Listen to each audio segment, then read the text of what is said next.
The internet is like a dumpster, man.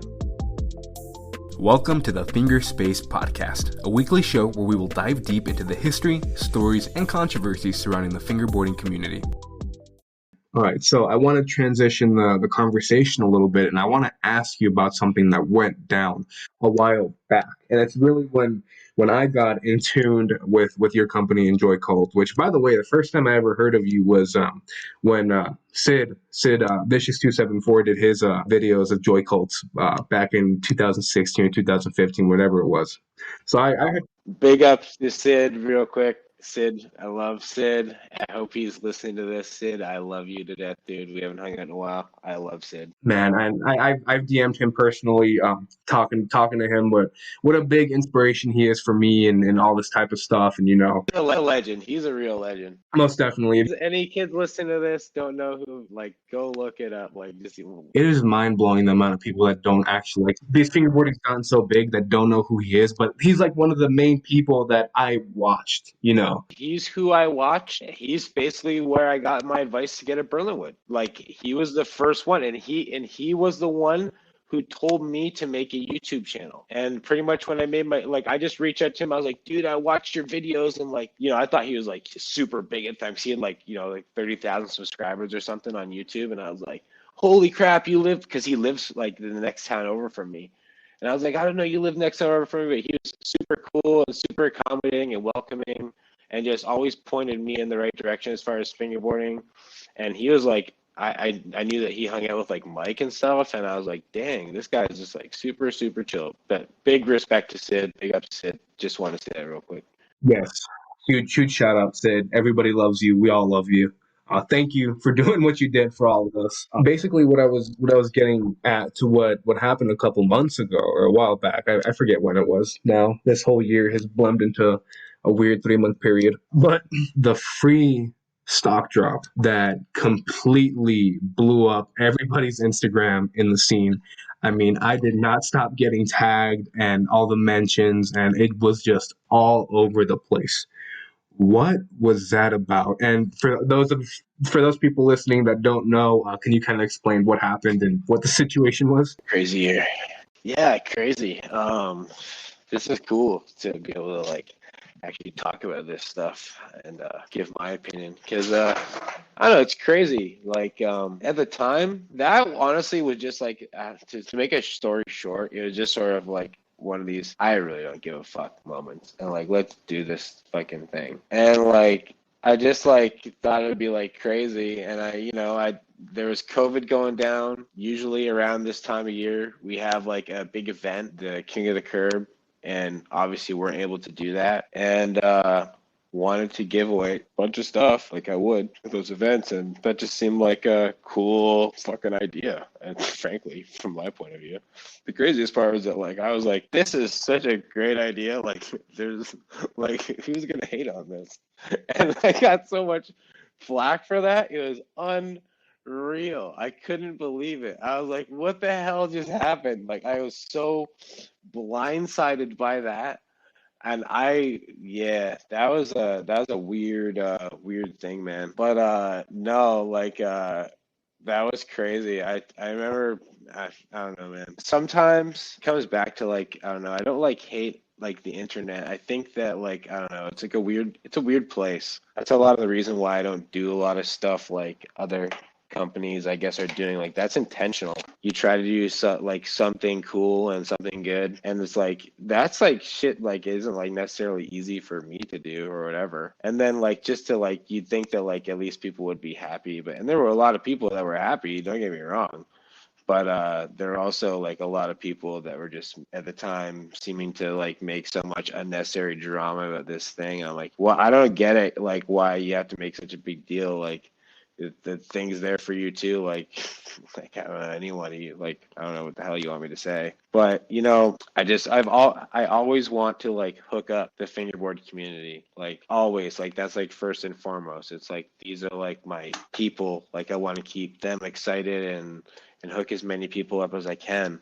And yeah, it's crazy. I thought that was the sickest, I'm this is the best way to do that, possible. Why didn't I think about this?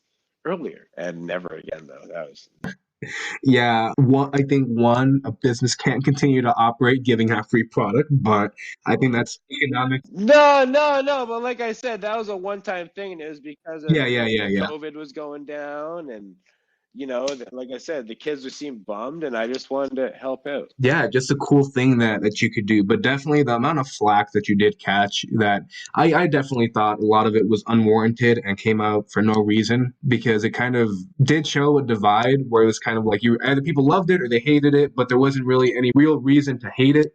And that I just kind of didn't understand. I was just sitting in the background like, what is going on? I don't understand what's going on. But I thought it was cool. I thought it was a great idea. Another thing that I kind of was surprised by is the amount of people that complained that they had to pay for shipping when you're already giving out a free product. That I was like, really? Yeah, that was another thing too. I was like, are you friggin' like I don't know, like to me it's overwhelming because right now and thank God, a big shout out to Grace too. Grace, she handles all like the emails right now, so I can focus more on things that I'm way better at because I'm not very good at keeping up with people. Yeah, it was because at the time that was like super overwhelming because like yeah, a lot like there's like 60 wheels that went out that day.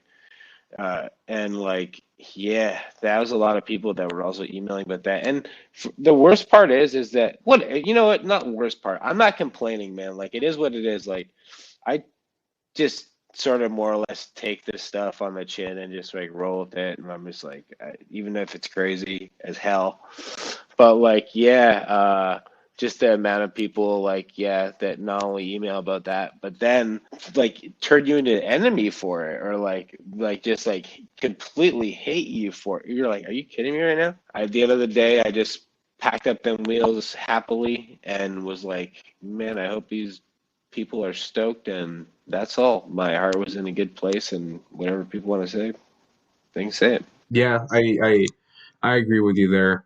Your heart was in the right place, and at the end of the day, it's all that matters. You were trying to do something nice, which is, from my perspective, from what I see, and I don't see why or how somebody can hate on it for that, or you, or the company in general. Joycult intentionally is kind of steering away of the mainstream and from what other brands do, kind of differentiating No, yourself. that's intentional. Yeah, just sort of, what are you gonna do? Like the internet is like a dumpster, man. Like there's just so much. Like you can just like, every day, like looking at someone do a nollie flip crook on a finger deck, like it's sick. Don't get me wrong, I do it every day, and I watch it with my eyes, and it's super fun. But like, it's just like I don't like in my own personal life, like I hate predictability. Like I not like not knowing. I like spontaneous and all this stuff. And so with Joycall, with anything that I love or whatever, if I start seeing that pattern or something, like I'm gonna stray away from that, like as far away as I can. You know what I mean? Well, at the same time, like still like not going crazy, crazy far, I guess. Like I don't even know really. I don't know how people view Joycall, honestly. I really don't. Like I have my friends around here who have like they're like, yeah, it's just cool, but they're my friends. So like and it really is what any ad or anything. It's just stuff that I make that comes from my heart or my mind or something, right? I don't really think like, oh, what can I do to like get more followers, or like like how can I like sell.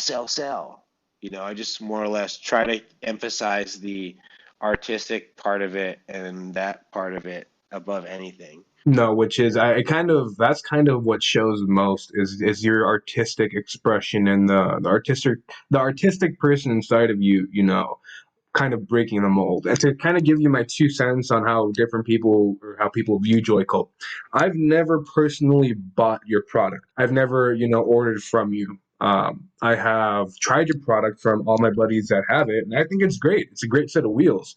But from an outsider's perspective, looking in, it's kind of like you really broke the mold. There is no pattern, there is no consistency, there is no constant updates of when there's going to be a stock drop, this, that, and the other. I mean, not using hashtags, not using any real marketing gimmicks is kind of the best marketing gimmick in and of itself. if that makes any sense.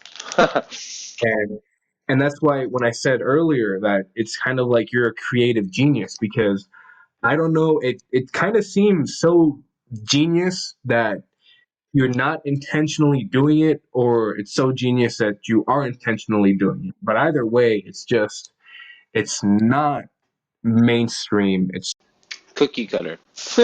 No, I only do what I just feels good for me. Like that's all I can say about anything that I put out. I'm not gonna put out things because other people are doing it or other companies on Instagram are doing things this way. Just gonna always do first and foremost what feels natural and what feels good to me.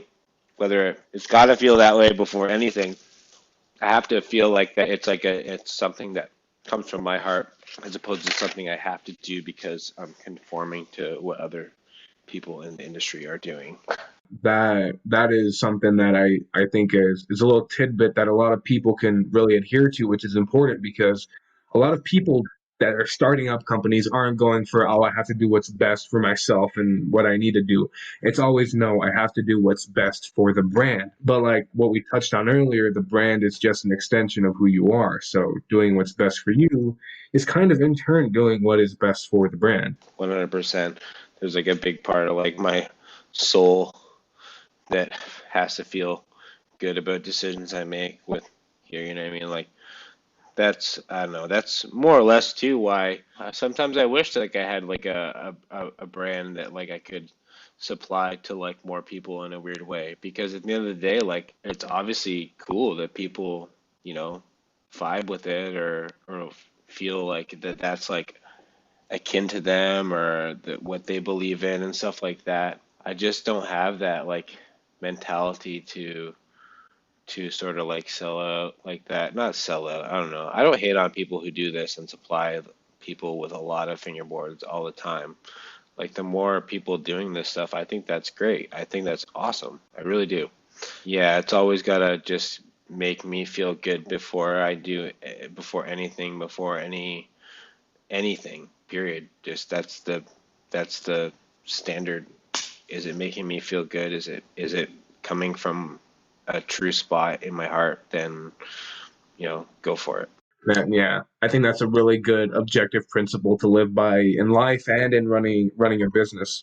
So I kind of just want to ask you some kind of basic general fingerboarding questions because you have been around the scene for a minute and seen it develop and even shaped it, whether you know it or not, or kind of recognize it or not, that you have helped shape the actual fabric of the fingerboarding community. So what's the biggest difference you see looking at the fingerboard scene now versus when you started and barely got your hands on that first Berlin wood watching Vicious 274 on YouTube? I honestly don't even feel like I'm a fingerboard company in a weird way. Like I feel like that people who support Joycult like are like in a Joycult community. That sounds like very cult like in itself, ironically, but like that's not how it was intended. But I mean like no, like not like that, but I mean like yeah, I don't. It's weird.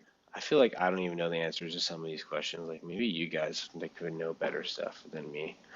But it's changed because I feel, and this is my only my opinion, but like I just feel like that there actually isn't really almost like a fingerboard community. There's like fingerboarders everywhere, but it's like it's very clicky. Like this group of people who ride these decks and these whatever, like hang out together and like whatever, and these people who ride these wheels and these trucks and this whatever hang out together and like only back that. So it's just like a very sort of clicky sort of thing, seemingly. I don't know if that's a bad or good thing, but that's just how I sort of view it. I still look at, I love everybody, like really, like you know what I mean. I don't have anything against anyone in fingerboarding at all, period. Regardless of what anyone would say or think, maybe. But I've never expressed that. I love everyone despite what people think of me. I don't know.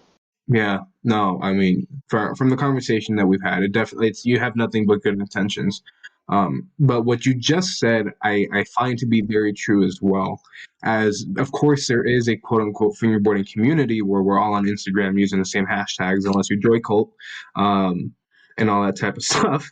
But what it is very clicky, and I'll kind of give an example of where I find that to be true. I, alongside my sponsor, Bert, threw the first ever fingerboard event out here in Las Vegas, last November. And what's strange and what I never really understood is that there was never a fingerboard event out here. There was never people trying to do meetups or whatnot. And I found it really, really strange because you go to places here in the US, like in let's say California, which is one of the biggest states for the skating culture, and there's events popping up all over the place and all the time.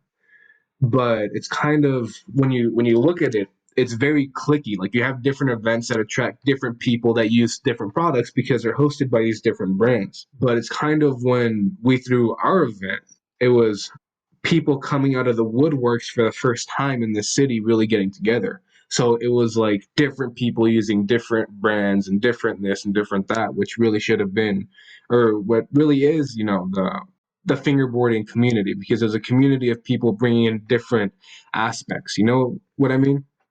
So that's kind of what I don't know what the fingerboard community should kind of try and strive to be, not to get everybody to buy the same product, but to try different things. Yeah, yeah, yeah, for sure. For sure. For sure. I agree too. Yeah. It's a weird little thing. It's a weird thing. Like the whole like people trip like that are looking at it from like a business point of view. Like they trip when they like think like people do this. Like they don't even know. Like I don't know, it's crazy. It's very underground sort of niche thing. It's sort of seeping into mainstream skateboarding, which I have mixed opinions about. But at the same time, it's like cool. What are your mixed opinions of this kind of seeping into what is your opinion? I kind of want to touch on what you just said about it seeping into mainstream skateboarding, fingerboarding, that is. It's I don't know, it's weird. It's all good. It just depends on what the intentions of who is doing it are, I guess. You know what I mean? Like, are they trying to cash in? Are they just trying to whatever? You know what I mean? But there are people who are doing it like for obviously good like intentions and just trying to, you know, just because that's where it all starts, right? Like for me, it's all like skateboarding. I think it's cool, like it when there's a lot of companies I know that have reached out to like skate companies to do collabs, and then they're like down with it. Like that's cool because that's fingerboarding getting into skateboarding, not like skateboarding coming into fingerboarding. Not that skateboarding doesn't have a rite of passage to do that or anything, but it just seems more cool and more appropriate for like the sort of underdog to, be like, hey, do you think this is cool and do you want to collab? And then the big guy's like, hell yeah, let's do it. Yeah, and I see. Okay, I see what you're saying now. And the other way around just kind of feels like a quick tainted cash grab. Yeah, yeah. I mean, I won't get into details, but there is definitely where you see that popping up more now of the like you said, the big dogs dipping into the little dog's territory. So before we take a little break, when we kind of dive into the whole COVID-19 situation, and that's how that's impacted everybody and us in the fingerboard scene and you as a business. I want to ask you one last question, and it's what's something that you admire or miss about the good old days of fingerboarding, the the kind of golden era of when you kind of started. I don't know what the golden era was, man. Like I'm still living it right now. Like I've kind of like just like felt in more or less the same about fingerboarding like personally since like like started really. You know what I mean? Like I'm always still fingerboarding like whether I don't like I actually well I do. I film a lot, but I'm conflicted about, the internet's just this sort of, dumpster, and I don't want to contribute to just, that shit. Like, I don't know, I'm still fingerboarding all the time, the same as I was my whole life, because it's super fun to me, and it's like a way for me to imagine real skateboarding tricks too. I noticed that, like, since I was doing Joycult, that, like, I learned a lot of tricks from physics of fingerboarding and like asking myself like, I wonder if I kick my skate that way, like how I kick my fingerboard with my finger, if that'll like have a similar effect. And it like did, and like I just would learn so many things like that. And but I'm always doing it. It's just yeah, that love's always been the same sort of thing there, and it's always sort of in my eyes and in my view like the same. And it always I think will be. It goes back to kind of what we were talking about before too, how like I don't really see like myself apart. Like it just I'm Joycult is me, and I'm doing what I'm doing, and I don't know what fingerboarding is doing necessarily. Like I know that I'm a part of it, I guess, because people say I am. But like I'm just doing what I do all the time and not really focusing on what everyone's doing. I see. So it's kind of you. Would you say that you're not really attuned to the mainstream tie-ins of the rest of the fingerboarding community? Like everybody kind of really knows what's going on with other brands doing this, that, the other, gossip, all that type of stuff. You're kind of just focusing on yourself and your end. Yeah, and not in like a way of like because like I don't like give a shit or something like that. I just yeah, it's I was trying to write this like well, I went to try to write a song on guitar, and at the time I started writing this song and I was like, oh, this sounded pretty good. And then I got to a point where I was like, oh, I like was listening to this song and it sounded exactly like this song from this band that I was super listening to at the time. So like you get like subconscious influence from a lot of things, and like I'm not saying that's a bad thing, but like I like to keep my influences sort of coming from strictly from me and not maybe be you know massaged or anything in any way by a lot of other things, which can with the internet and all that can seem like a lot and at times. So just try to focus on my own stuff really, and again, just what is in my heart and what's in my really mind. And That's interesting that you're trying to that's kind of a way to keep it organic and pure in a way, to keep it untainted from yes, untainted. I was just gonna say that word, untainted. Yes, that. That's really cool. I like that a kosher. lot. Yeah, kosher. There you go. To keep it, strictly yours. So that way people can't really say, "Oh, you're," because I've never really heard anybody ever say that it's Joy Cult's ripping off so and so because they did it first. It's always typically the other way around. Yeah, I have seen that in places. Yeah, Well, I wouldn't say the term. Okay, let's say ripping off. It's being inspired by. That you've inspired a lot of other. there's like a fine line between that, I guess, right? Like in inspiration and plagiarism. But that's what I always say. It's the control C industry, so it is what it is. Yeah, plagiarism is the most sincere form of flattery, and it's true. I mean, because you're not gonna copy bullshit. You know what I mean?